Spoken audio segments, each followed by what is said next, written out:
About the policies and the incentives, just to take one example now of the general transition that Carlo was just speaking about. Some of the policies and incentives that were put in place in Morocco in order to diversify away from fossil fuels towards solar energy. Yes, DG, indeed. We have been engaged in renewable energy, I should say, not only by virtue, but also by necessity. 15 years ago, we were confronting a very difficult, let's say, situation when it comes to Morocco, importing over 98% of our needs in energy to produce, to generate electricity, but also for other purposes like transportation, etc. And the prices rising, that was also another difficulty. So just to give you an idea, 20% of the value of our import were connected to energy. And also, more than that, more difficult, the government has to provide subsidies for consumers to get in an affordable prices the energy they need. So that was a very difficult situation in Morocco. This is why our leadership get thinking about other alternatives. And by the way, since that time, particularly since 2008, 2009, a strategic decision was taken to introduce renewables in Morocco for three categories of reasons. The first one, domestic reasons, as I said. Second one, international reasons. And third one, regional factors.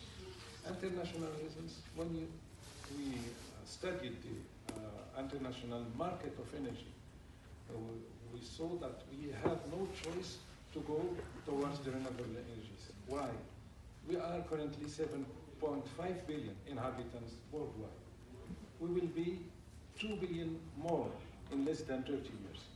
It means that we have to provide energy for these 2 billion more. At the same time, the level of consumption of energy in very huge part of the world is still very low. Consider that in some sub-Saharan states, not only sub-Saharan states, the level of consumption is less than 2% compared to some OECD states. If we take, for example, the car consumption, let's say that this way. In the United States, you have 800 cars per 1,000 inhabitants. In some very strong emerging countries, like Indonesia and India, is less than 50. In Morocco, it's about 100 cars. So we have in Morocco, given the pressure of strong pressure on the prices of the fossil fuel, decided to have a long-term strategy, and long-term strategy meant for us introducing renewable energies. These are international reasons. For the regional factors, we are considering ourselves as a hub for energy. We are connected to Spain, we are connected to Algeria, and we are trying to connect more with Portugal and others. We are in huge discussions with some partners, European partners, Germany, France, Portugal, Spain, to try to open the market, energy market. So that, why? Because we can produce solar energy with half price of what is in Northern Europe. We are currently producing the lowest price of wind energy worldwide. So all these reasons are pushing Morocco to insist on this strategy on renewables. I have not to say more than that, but these are the main factors which pushes, driven by also a strong political will, because His Majesty, the head of state, is personally driving this policy, covering by all means, and insisting, impulsing the government and other key players. So this is the reasons behind this policy.